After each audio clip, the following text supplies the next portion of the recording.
Hi, in this video, we want to take a look at the CARBayes package in R. All right, so this package is for conditional autoregressive modeling of a real data. So a real data is spatial data where we have set defined regions that don't overlap. So for example, states, neighborhoods, counties, countries, census blocks, things like that is when we have a real data.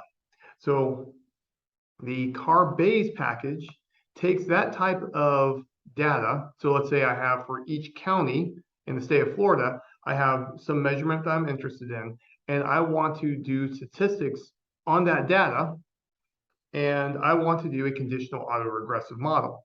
Well, there's other packages in R that will do a frequentist point of view of conditional autoregressive. I've already covered videos on that. But if I want a Bayesian conditional autoregressive, this is a good package to work with. Now, in the series of videos, I've been working through the textbook. And as I was working through the Bayesian hierarchical section, I came to the conclusion that enough things have changed between the CARBayes package from when the author wrote the book and now that I have to completely approach this differently. So one thing you'll notice in all of my videos, all my lectures, all my classes, I always give working code, 100% complete code. I wasn't able to get the CARBayes code working from the author's textbook. So, and this is like clearly because the package is updated and evolved and developed. I felt like there's enough of a difference that we need to address this by itself on its own.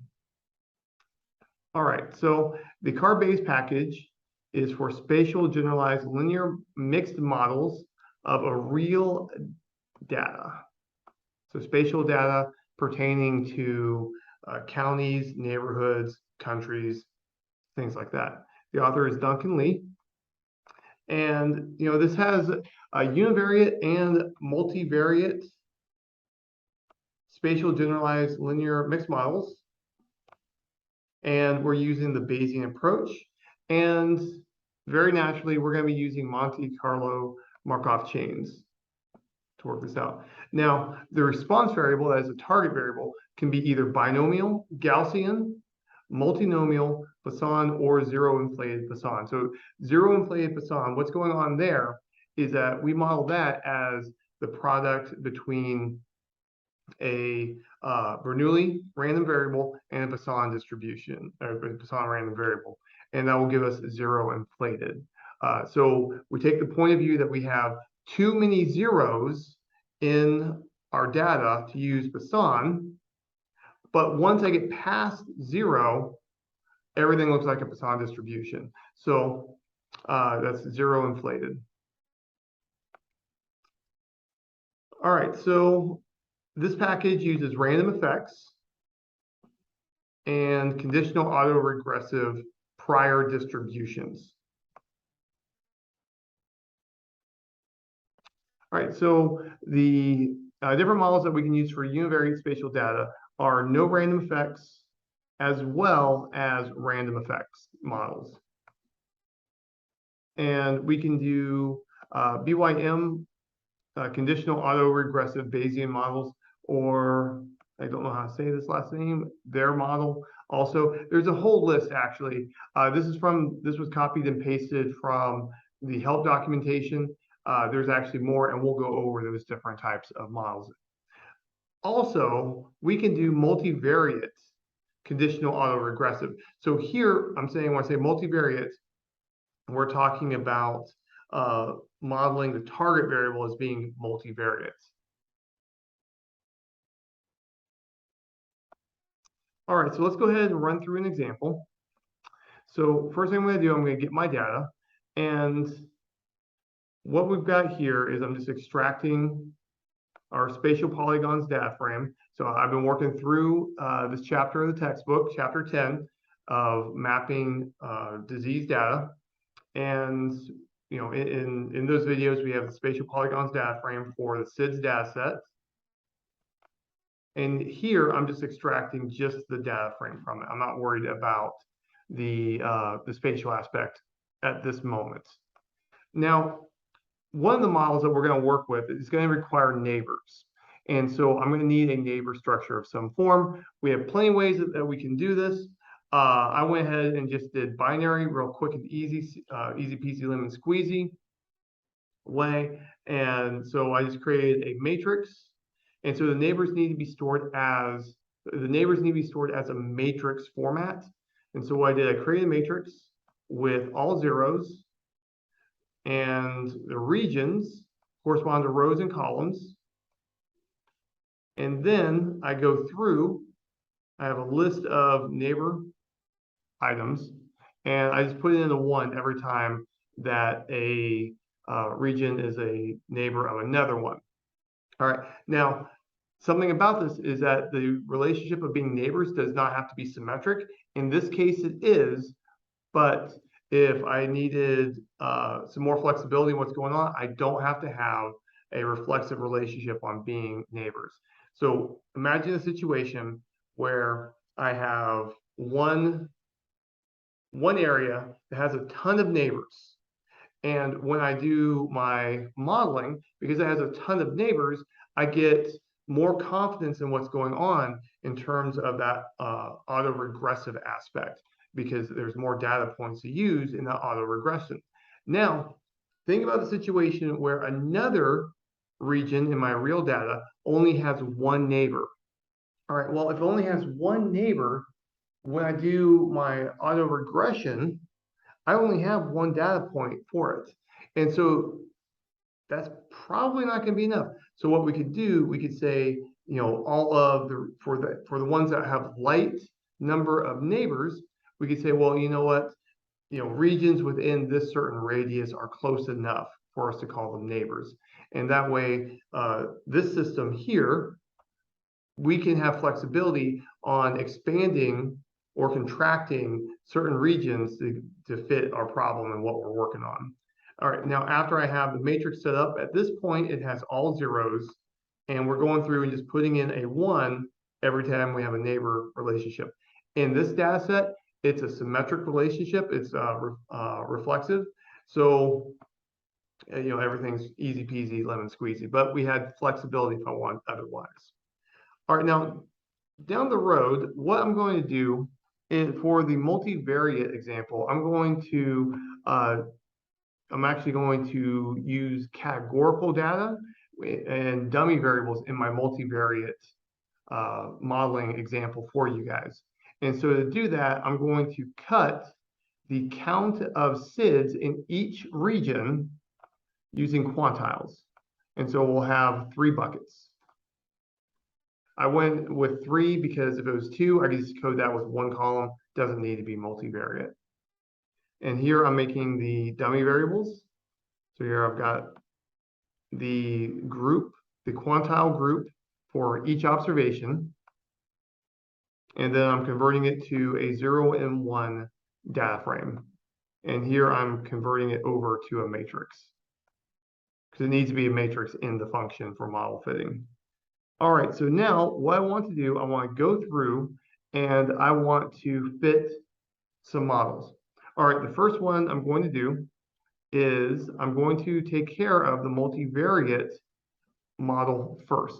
All right, so in the multivariate format, I need a matrix where each column corresponds to a univariate observation for the corresponding subject. So each row is a subject, each column is a target variable value. And here, for us, for this example, I have just binary matrix with zeros and ones indicating which quantile the SIDS count was in. Now here I'm choosing multinomial because that's what it is. Now with this multinomial, it potentially, I could have had more than zeros and ones. I could have had 5, 6, 7, 8, 9, 10, whatever count numbers you could imagine, and still run this. So if I had repeated measurements over and over and over for counts, and I had multiple categories, potentially I could be modeling multinomial.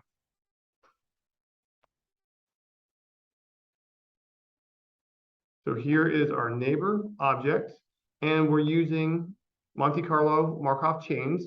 So I'm going to use a 5,000 burn-in and a 10,000 for the size of the samples. And this is going to give a lot of output if I set this to true. And so I set it to false just because it's going to just eat up a lot of space on the video if I'm scrolling through it. All right, so now that is the multivariate model that we're going to build for conditional autoregressive in a Bayesian structure. Now we're going to move over to the other types that they have in this package. And so here, for the rest of the models, they're going to be Poisson distribution, and they're going to be slight changes of the same idea. So they're all going to be conditional autoregressive models, but they're going to be formulated a little bit different. So here I have BYM, here I have dissimilarity, here I have another name, don't know how to pronounce that correctly.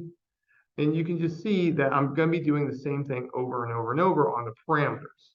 I'm given the formula, and you'll notice that I've got an offset on this. So when I say offset, that means I'm treating this as a hard fixed number. I'm not treating it as having a random aspect. Here's our data, Poisson distribution, neighbors, burn-in, sample size. So here, notice that I'm going to have 15,000 iterations, and I'm saying don't blast me in the face with a bunch of stuff. Now for dissimilarity, something that's different here is that we need a dissimilarity matrix in the function. So what I chose to do, just to make it easy, I said that, you know what, if two regions are not neighbors, then they're dissimilar. And so I created a binary matrix, 1 if they're not neighbors, 0 if they are neighbors or on the diagonal.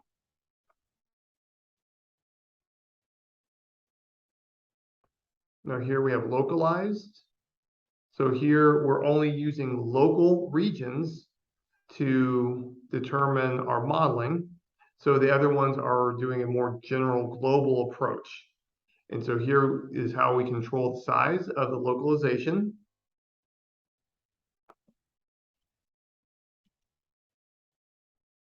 We have multi-level. And then we can go and do classic generalized linear models if we want. Easy peasy, lemon squeezy. All right, so now that we have a collection of models and a list, let's go ahead and just take a quick look at each of them. All right, so here in my multinomial model, I'm trying to model which quantile interval the the region will be in for SIDS. And so we can see what we have. There's 3 different intervals. So 0 to 2, 3 to 7, and then 7 to 44. And we can see each of the terms that we have off of these for the multinomial. Here is our random effects estimates. And here is our row.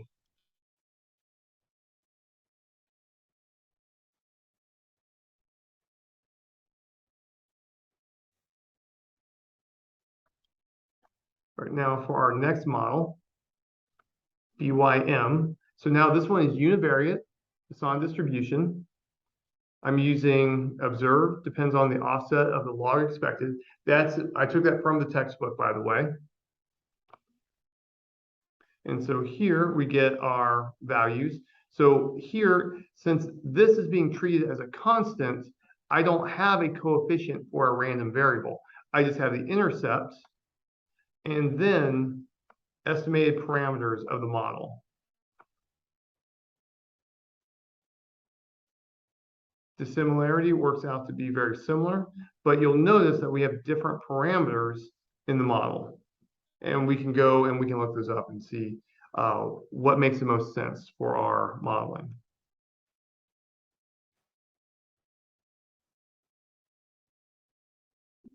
Now for this model, you notice that we don't have a sigma, but we do have our tau squared and we have our rho.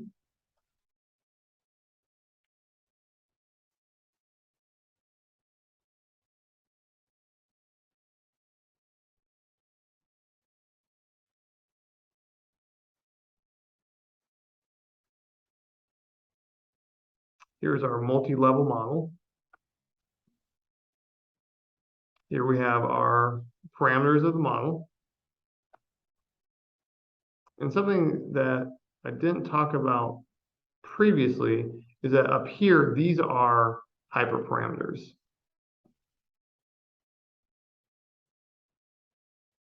And now we have our generalized linear model.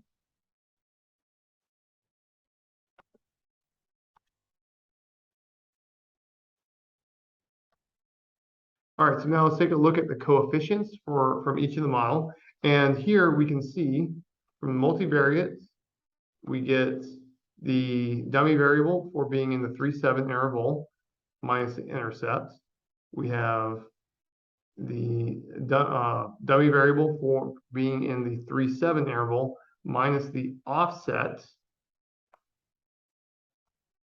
And then we have the dummy variables for the 7-4 intervals with the same corresponding subtraction.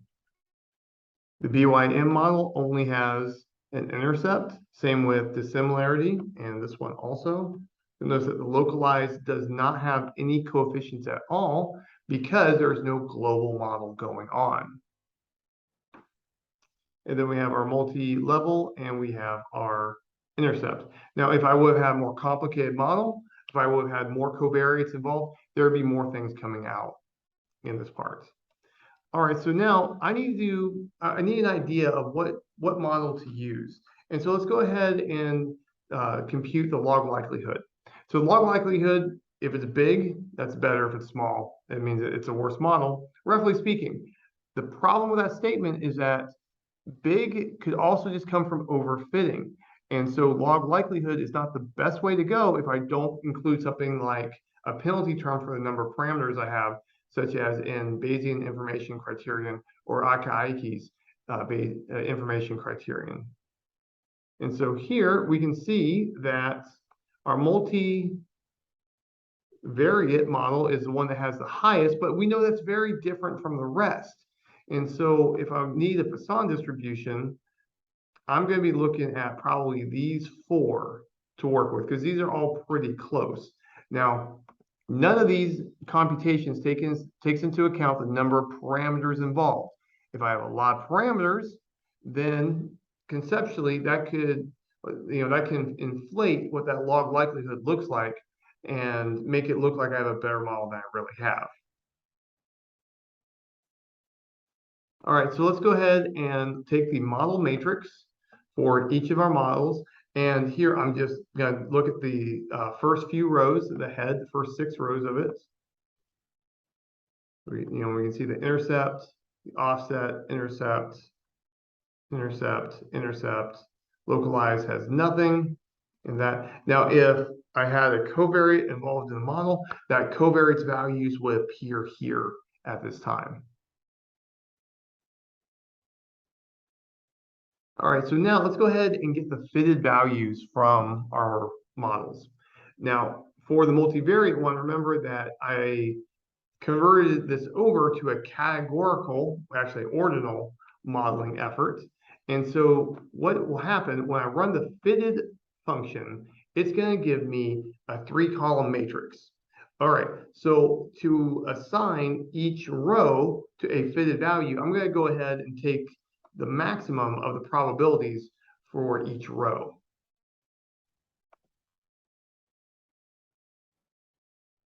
And then here we get the fitted values for the other ones. So here, these are the modeled values of SIDS using conditional autoregressive with slightly different variations on the model. All right, so now let's go ahead and visualize the fitted values. Okay, so I want you to take a look at that map.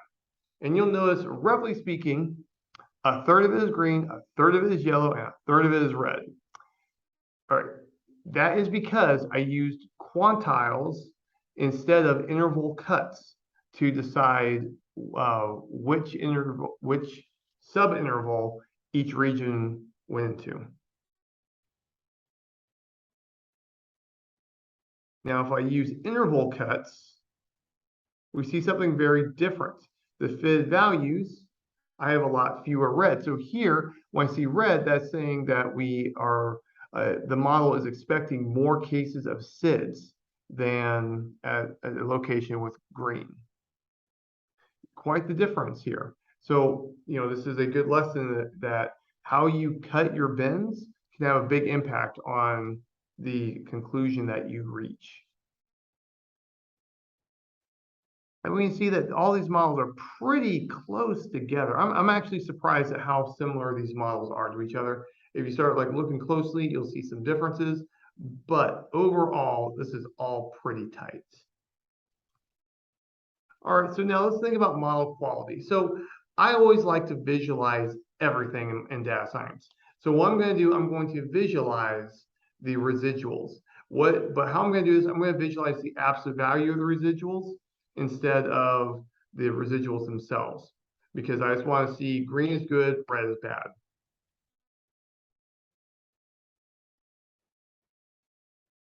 All right, and so when I look at this in terms of residuals, we can see that the generalized linear model is the one that is performing the worst. It has by far the most residuals that are outside of the lowest bin. Now, I only have 3 bins. If I were to go 4 or 5, it would be more nuanced. But real quickly, we can say, you know what, this is probably not the best fitting. I might not want to use this. Now here, this gives us the impression that we have a near perfect fit. Remember that the residuals are inside this range.